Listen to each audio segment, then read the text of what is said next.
The sun is just setting over Metropolis, a city that never quite escapes its own legend, when a streak of red and blue blurs past the top of the daily planet.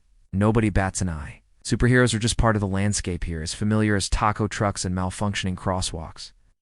But tonight, there's a new kind of visitor looming on the rooftop. A man in red and black, katana strapped to his back like questionable fashion accessories, squints at the skyline. He's holding a megaphone as if calling Batman. Instead, he shouts, "Hey, Kara, up here. I brought tacos." This is Deadpool. If you know, you know.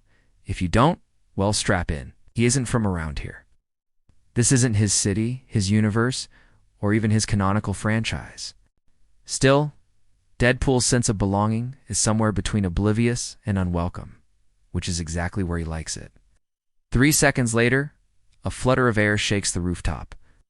Supergirl hovers in front of him, arms folded, eyebrow raised. Deadpool offers her a smile visible even through his mask, and a taco. "You're trespassing," she says. Deadpool considers this. That's accurate.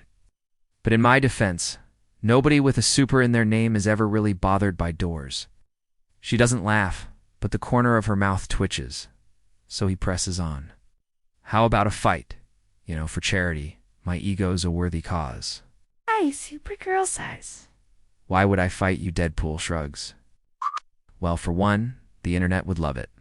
2, you never know when a metadimensional wildcard's going to show up. And 3, he takes a breath. I had a whole training montage. You're definitely obligated by the laws of narrative tension." She finally rolls her eyes. What? "But Metropolis is quiet tonight, and sometimes you need to blow off. Steam even if it's fighting someone who seems like he'd get along better at a stand-up open mic than in Mortal Kombat." So, she lands on the rooftop. "Ground rules," Deadpool grins. "No killing, no melting my katanas. And if I win, you have to try a chimichanga with the special sauce." She considers this. "If I win, you clean up the crater you'll create." Right, deal. Supergirl's first punch is as fast as a blink, not fast enough, though. Deadpool's reflexes kick in, honed by years of fighting ninja, mutants, and copyright lawyers. He ducks somersaults and delivers a karate chop that, if you squint, might look impressive. It isn't. Her invulnerability sees to that. She flicks him into a water tower across the street. Water gushes. Deadpool reemerges, soaking wet, waving a toy white flag. "Technical knockout," he offers. She shakes her head, floats closer. "You're fast. For a human, you're polite. For an alien." He lunges again, this time with both swords aimed precisely at the only thing truly vulnerable about Kryptonians. Unfortunately for him, she tilts her head, sighs, and freezes the blades with a quick blast of Arctic breath. They shatter. Deadpool slumps, unoffended. He unveils a backup, a Supergirl action figure, customized with a Deadpool mask drawn on. Too soon. He asks. She laughs, a rare thing, maybe a little. The fight takes a rhythm. Deadpool improvises, bouncing off walls, evading heat vision. Ricocheting shield throws don't ask. Comic continuity is strange. And just once managing to boop her on the nose with a taco shell.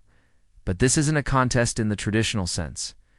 She never hits him hard enough to do more than dent his dignity. He never stops talking long enough to let the mood turn threatening.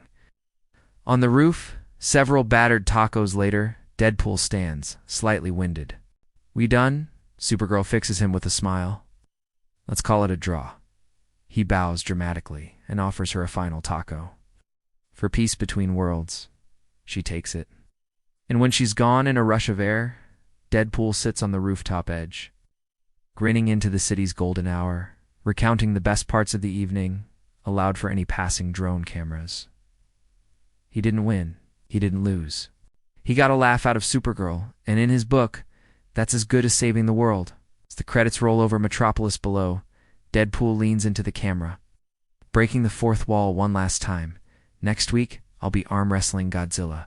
Spoiler alert, bring snacks." With that, he disappears into the night, half hero, half nuisance, all heart. The city truth, justice, and a side of tacos looks just a little brighter.